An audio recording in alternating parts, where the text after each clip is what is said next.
Who are on point? See, people still on point.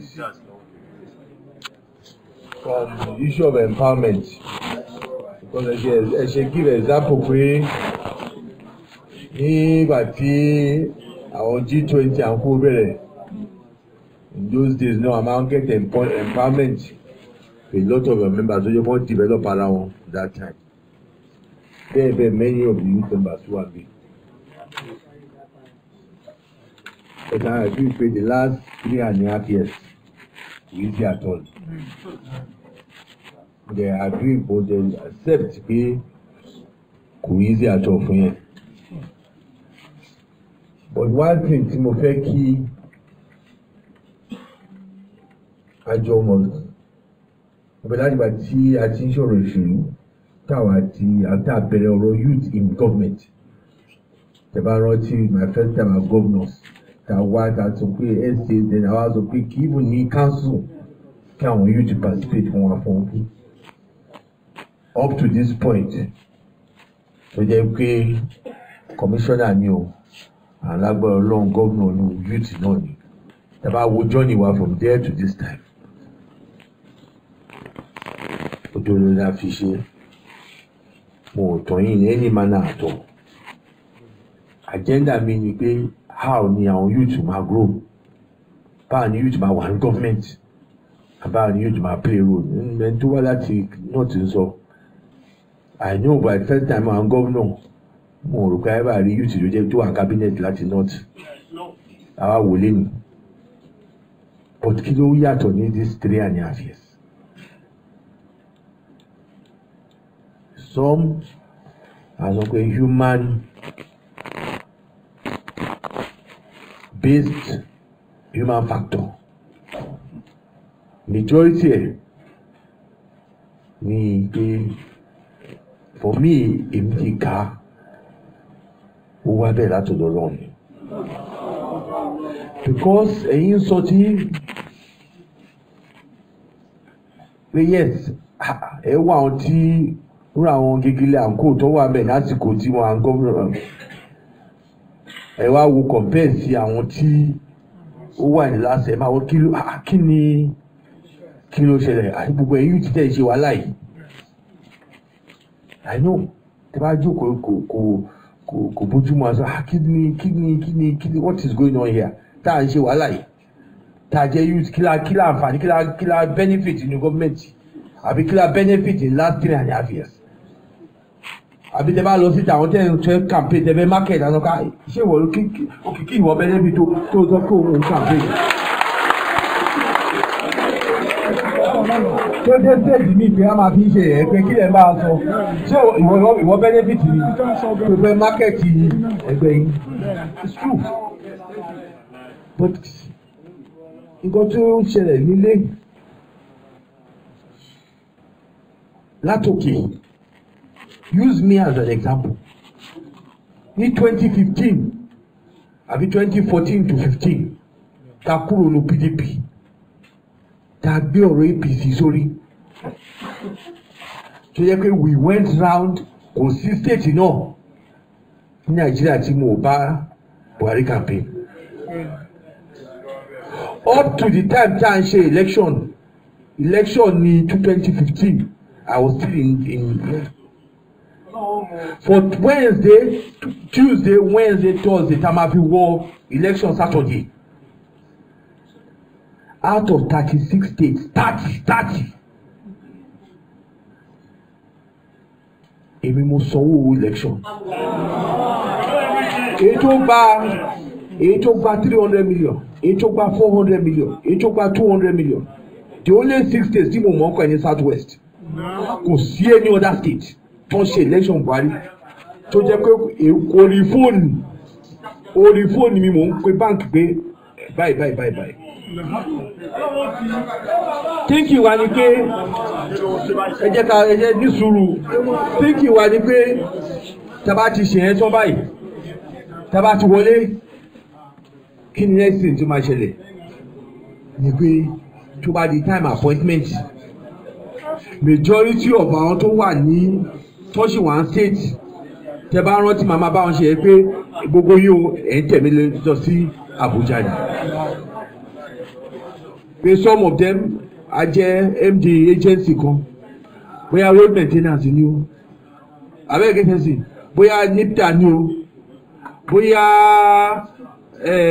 NPA ni o BEC ni o bẹ́ẹ̀ because I know tí ẹnìkan ọmọ Kwara kan bá jẹ́ even just ED UBEC mo mọ iṣẹ́ tó lè sign láti desk ẹ̀ 1 million ni o 2 million ni o.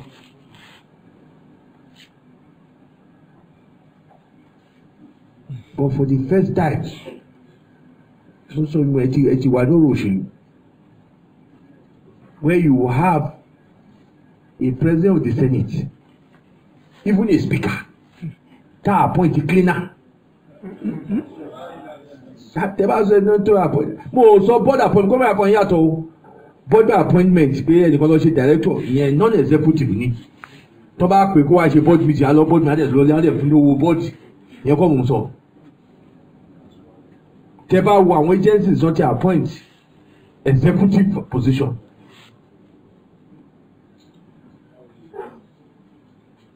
Kí lẹ fẹ́ kí n sọ àbí wọn ṣe wàhálà tí wọn ná bílíọ̀nù tí wàhálà wa débẹ̀ tán ibùdó ẹ̀ bá fẹ́ fún wa nípò ẹ̀ fún wa lẹ́jẹ̀jẹ̀ irọ́ cut 1 cut 2 cut 3 cut 4 bẹ́ẹ̀ fún 3.5 years.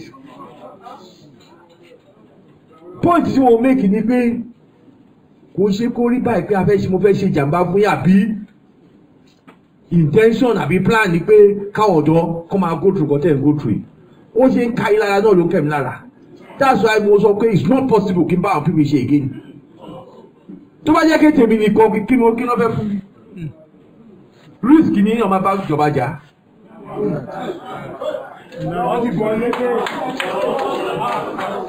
Ẹ ti ìdíjí àpérò ìjọba kò kọ̀ntókò ààrẹ bọ́ láti bájọba jà kò ní sí.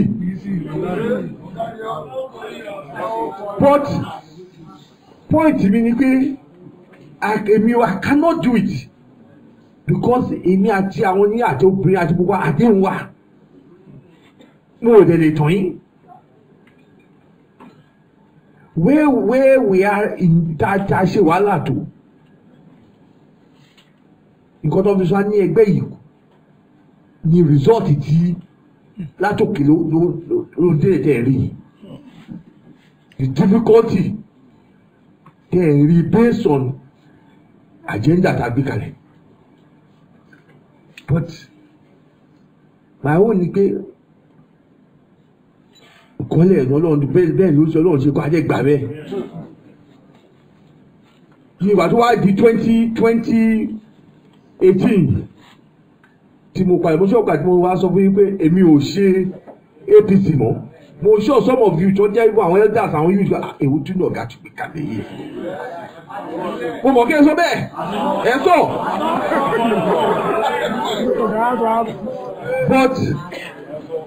but mo sure pé nǹkan tẹ́ ẹ wá ti rí in the last 1-2 months èmi ò máa rí pé alhamdulillah àdàdúrà mi pé màá dúpẹ́ lọ́dọ̀ Ọlọ́run ìdìnnà sọ̀rọ̀tọ̀ lọ́sàn because Ọlọ́run rí àníyàn mi pé it's for the development of my people èmi ò ṣe politics ìta pé lágbájá mò ń bájà cause the other side politics wọn ni pé ẹ bá Bùkọ́lá jà kò ṣe pé kí n di báwo ṣe fẹ́ empower àwọn YouTube because ẹni tó sọ òun wá gómìnà lẹ́nìí èyí pé ok ọdún mẹ́ta àbọ̀ yìí mẹ́rin yìí ibo ló wà ṣé kò sí ṣé o mọ̀ pé nǹkan létí fún mi kí ló fún mi ẹ lè sọ pé kì í tá a ṣe bí kò tó ta lè yí rí ẹnìkan á dé sí wọn fi 33 million ra fọ́ọ̀mù 33 million ní ìfọdún mẹ́ta at least tó bá fi ra wàá fọ́ọ̀mù àbọ̀ fi ṣe victim pọ́ọ̀tì mo sọ bẹ́ẹ̀ yìí àwọn alámúráwá o orí báyìí does not the intention if nǹkan tá a plan tá a lè gbàdúrà fún ọlọ́run bá yẹ kó bẹ́ẹ̀ kò lè rí báyìí 100% complete if ìjà sọ pé 10 appointments lọ fún wa parastatal kan parastatal nígbà tí mark wà ńbẹ̀ tó ṣe senate president gbogbo confirmation tẹ́ ẹ rí ó ṣàmàdé senate tó bá jẹ́ tó nífẹ̀ẹ́ state tó nífẹ̀ẹ́ wa ibi tó bá ń gbé mẹ́wàá bọ̀ senate president ní mẹ́wàá òkè ìwọ mú mẹ́ta fún speaker lẹ́yìn ọkàn ṣé èrò pé bí tẹ́ máa wà lẹ́yìn láì sọ possible it's not possible. Kí mo fẹ́ bẹ̀ yìí lálẹ́ yìí gbogbo àná ni kò sí gbogbo ala ní mánì eléyìí tó wá ọ̀nà láìta orí bẹ́ẹ̀ ni tó ẹ̀ sọ pé àwọn ò ní bá wọn ṣe APC láàfi lọ sí PDP from day one that day PDP kí náà pè wá national leader a ṣe ẹ̀ tó wá sókè yẹn a máa gbé ko president ọlọ́run kárí àgbà àsìkò ti tó a ṣe election on Saturday by Monday Àtíkù ti dọ́dọ̀ mi pé wà gbà campaign ìwọ nìkan ló lè ṣe.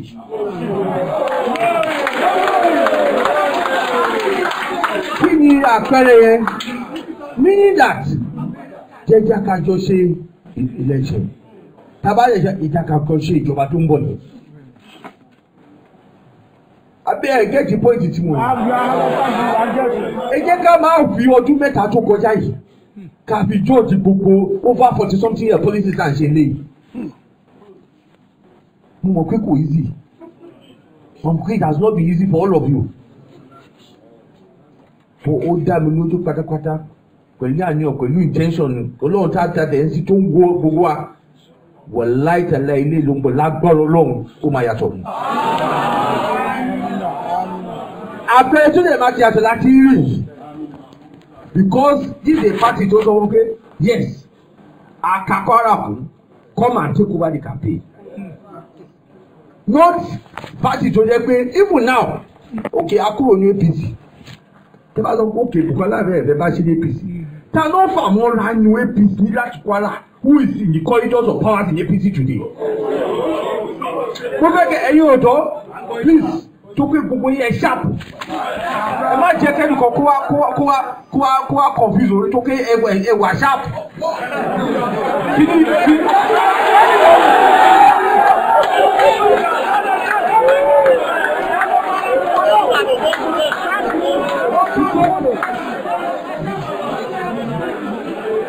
tó wá jẹ́ kí agbára àti gbogbo ẹ̀ ló wà eléyìí nìkan ni kò jí sí.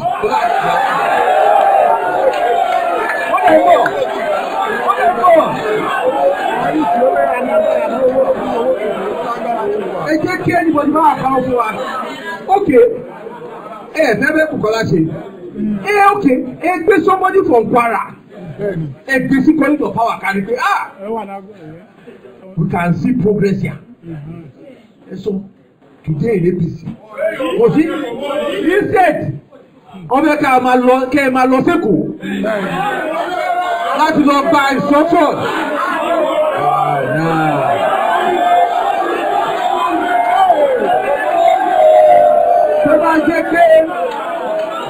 Tó bá jẹ́ pé èmi nìkan ló kù ní ẹgbẹ́ yìí máa dúró ní ẹgbẹ́ yà ń jàjà yìí.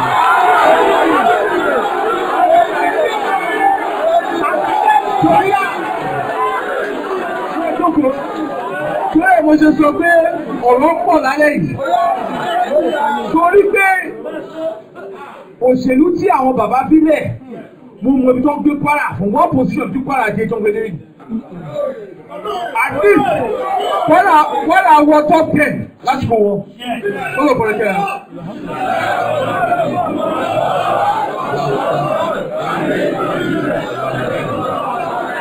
Kwara wọ top 10. Mo dẹ̀ mọ̀ bí tá a gbé Kwara délé nì. Whether in APC or in PDP, ṣé bá sọ Nigeria politics one hour 1 2 3. Kí ẹnìkan wá sọ fún wa, kẹ́nìkan wá sọ fún wa ń sìn pé ká fi wọ́n wálẹ̀ ká wá máa lọ sí Èkó láti gba ìṣọ́ṣọ́.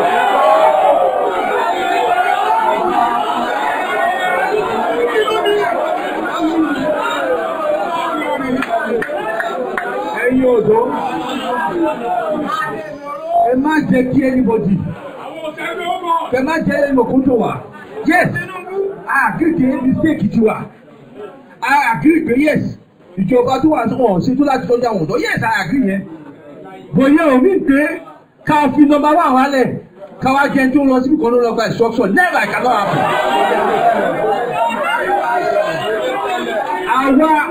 Àwa náà la máa tún kí ní ìṣe fúnra wa.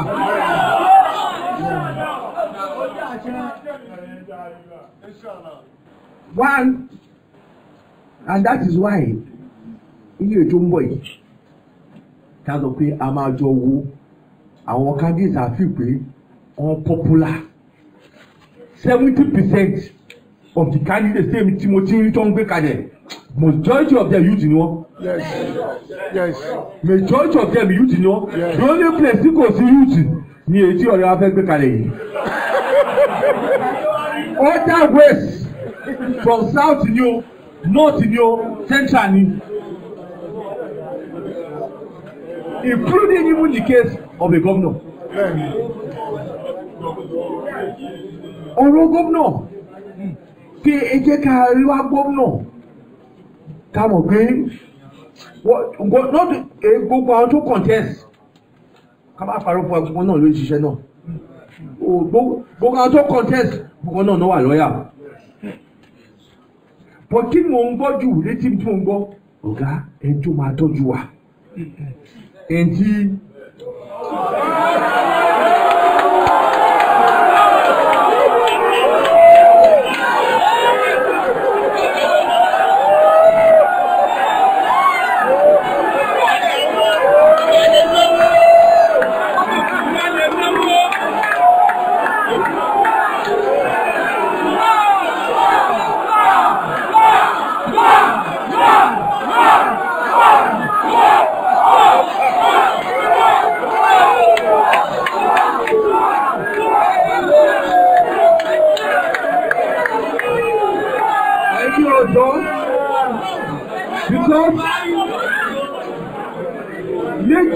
majority of the issue tó wà ní ọ̀rọ̀ ibi tí kọ́má àbí tí kà ṣe tó eré àyẹ̀ni o gbogbo ètò ẹgbẹ́ kalẹ̀ lẹ́nu ẹ wà right but tọ́lọ́ máa fún wa ṣe tabadẹ fún wa ṣe tabadẹ wo antecedent number one factor yìí ẹ lọ ẹ jẹ́ ya go back sígbà tí mo wà ní gómìnà tó yẹ pé àìkú youth together gbàṣẹ yìí àìkú youth together gbàṣẹ yìí after one or two youth yẹn á lọ rálẹ̀ after a while abẹ́sùn àpọ̀.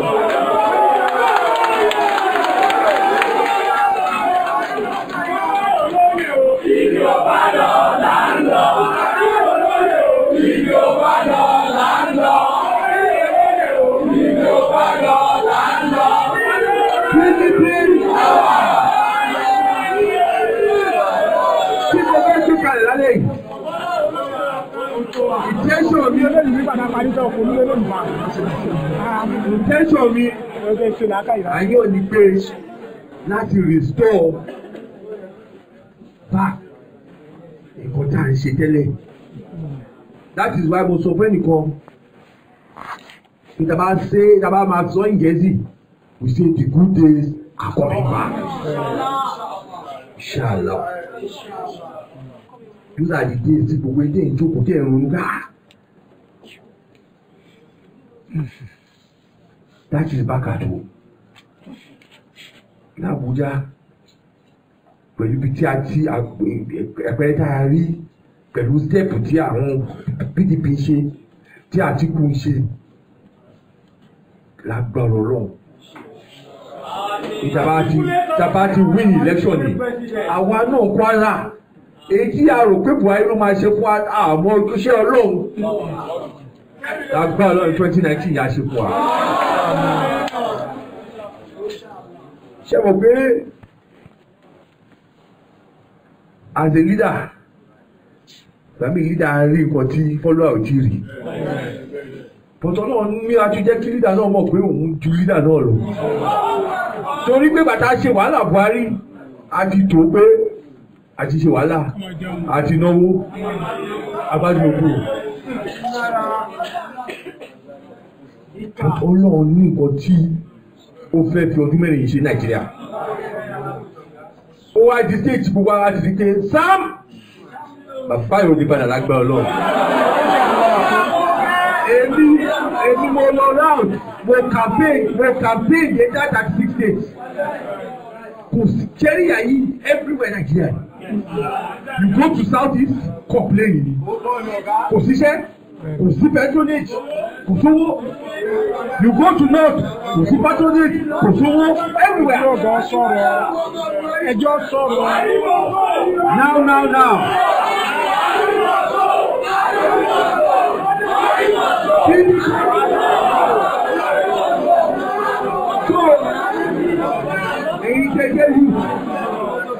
Èyí tẹ́jẹ́ yù ṣùgbọ́n aṣọ ìgbogbo one ṣé ní gbogbo employment ẹ̀ so ibù pẹ̀lú gbogbo ìjà tá à ń jà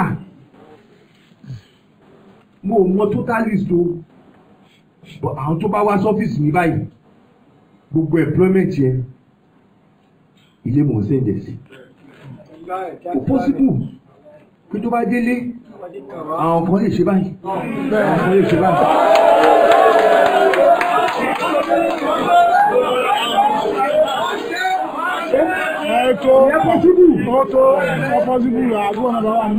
Wọ́n tó fẹ́ kí ṣẹ́rí yẹn ẹ̀yà ká kúrò bẹ̀. Káwá fi mẹ́tọ́dì a design method torí pé kò tó ní. Kò tó bá ṣe wọ́n ṣe ìjọba ìjàmbá tó ń ṣe ìbúrọ̀ yẹn kó ti pọ̀ jù báyìí lọ.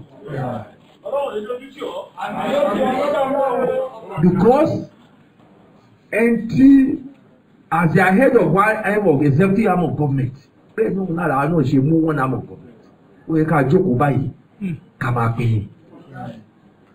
That is why I'm saying pé ẹ jẹ́ ká múra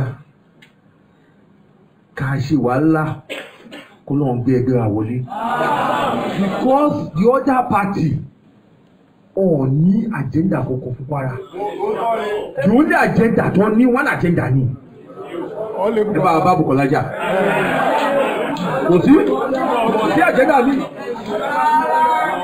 not that way because if tọ́jà tó ní ìfẹ́ Kwara ó kè láti tó tí Bukola ti kúrò ní ẹgbẹ́ yìí ẹ wá dìde pé ókè mo fẹ́ ṣò Kwara pé Bukola ló ń block yìí ó yẹ máa bọ̀ ẹ wá gba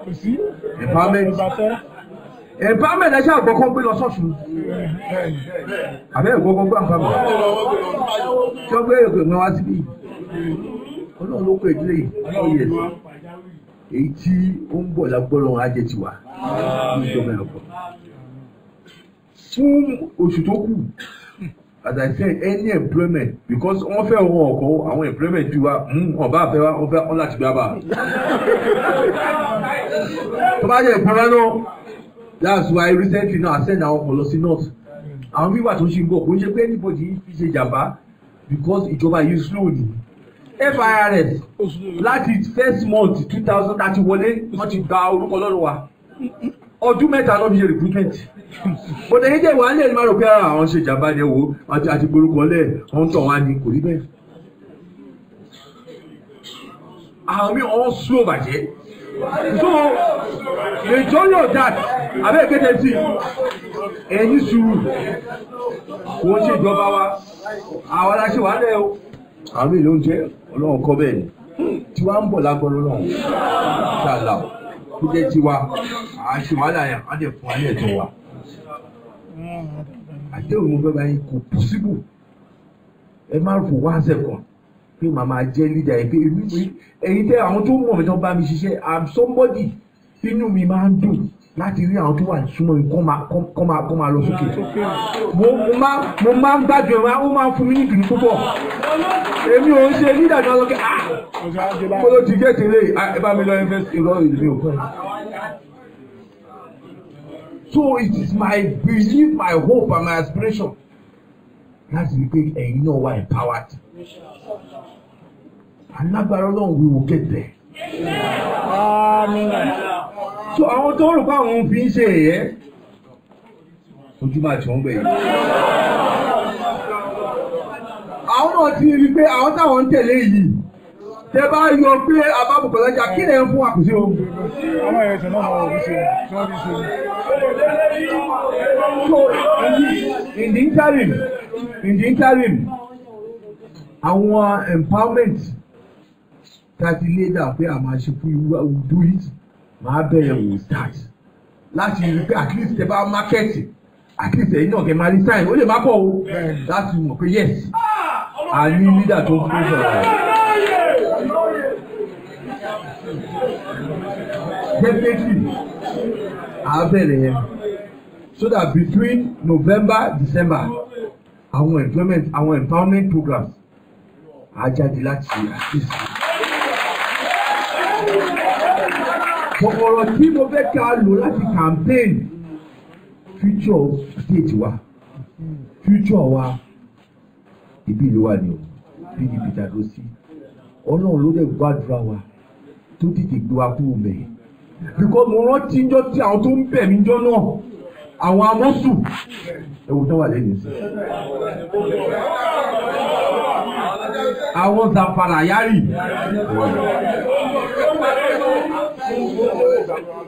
bẹ́ẹ̀ and that is why èmi ti rí àpẹẹrẹ agbọ́rọ̀ náà eléyìí o ìjọba wa ló ń gbọ́ lágbọ́rọ̀ tábàtẹ́ ti tó lásòkè gbogbo ilé ìtẹ́ ìsọ yẹ ẹ̀yin náà lè máa pa àwọn boys mi láti máa sọ pé kó wá ṣe báyìí because you will not be in government.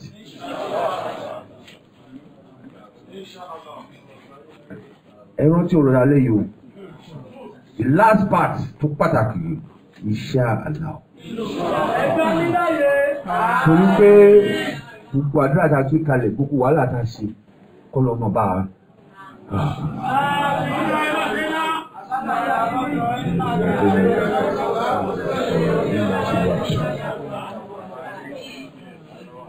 torí pé èyí tá a ṣe yẹn ní ìwé pè ní lọ́ọ̀sì ni àtàlọ́ọ̀sì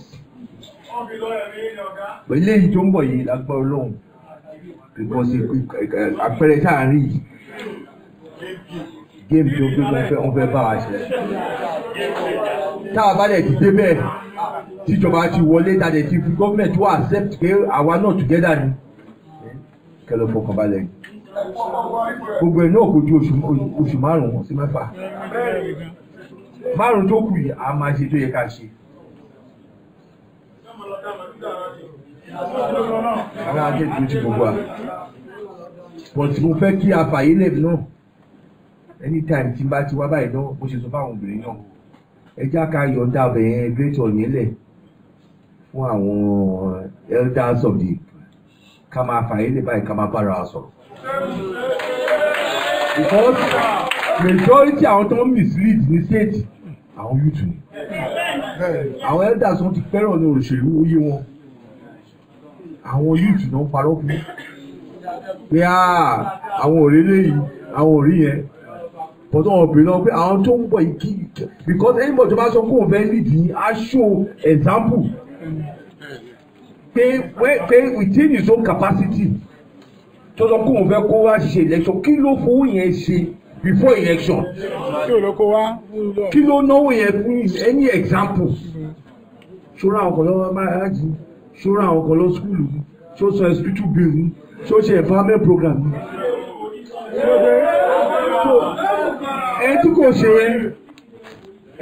ṣe yẹn èyí fìpé tó bá débẹ̀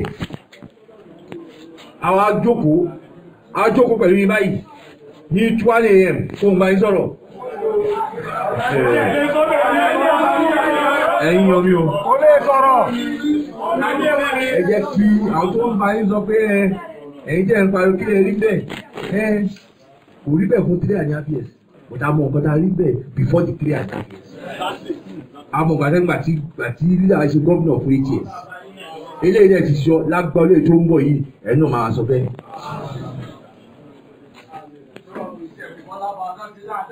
a ṣe dáadáa because ẹ̀yin náà nígbà fún wọn ṣe then owó oṣù tẹ́ sọ ẹ lọ fọkàn balẹ̀ mo ti sọ kò sí wé owó oṣù yẹn máa sọ nìyẹn kò guarantee.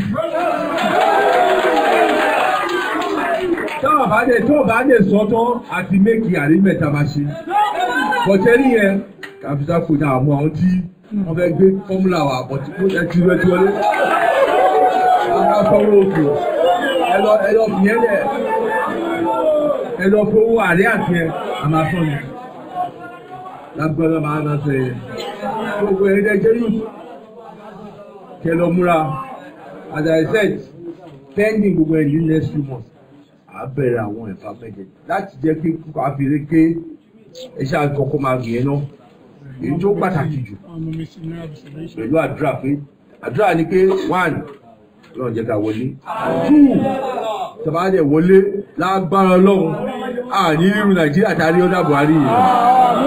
àmì o ìnira ní. ó dá méjì bá lè rí rẹ̀ mọ́. ìnira ní. ìpè reason tí Ọlọ́run fi gbé kalẹ̀ kò yí wa bọ̀tì ká fi kọ́ alọ́gun pé eléyìí tó ń bọ̀ yìí wọ̀ káyọ̀ ló jẹ fún gbogbo wa. èmi sọ kẹ́kí ń bá yín sọ̀rọ̀ lálẹ́ yìí náà tó ti gbogbo àwọn.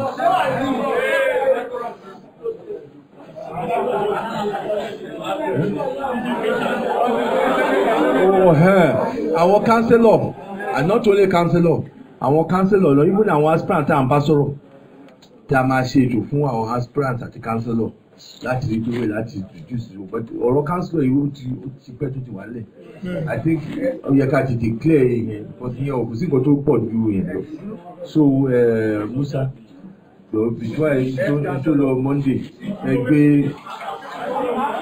ẹgbẹ́ list àwọn councillor tẹ̀ ń sọ so àkàlìwo àkàbẹ̀sí máa address wọn àjẹsọ fún àwọn councillor náà pé a máa ṣètò nípa ọ̀rọ̀ tó kù.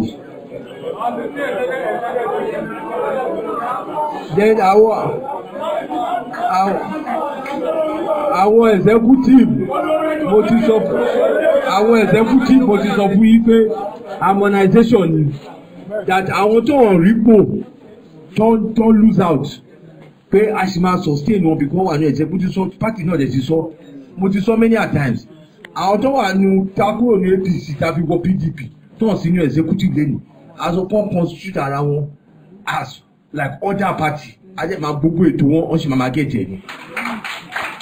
tó ìyẹn ẹ̀kọ́ ti sọ fún un pé alága náà ti declare communicated dey sọ fún àwọn tó wà ní executive yes they will constitute our new group once our executive á ti gba tiwọn àwọn náà máa gbà fún ẹgbẹ́ àwọn abẹ́rẹ́ wọn ṣe é gbọ́ ọlọ́run àdúgbò sọ́lá náà bẹ́ẹ̀ fún.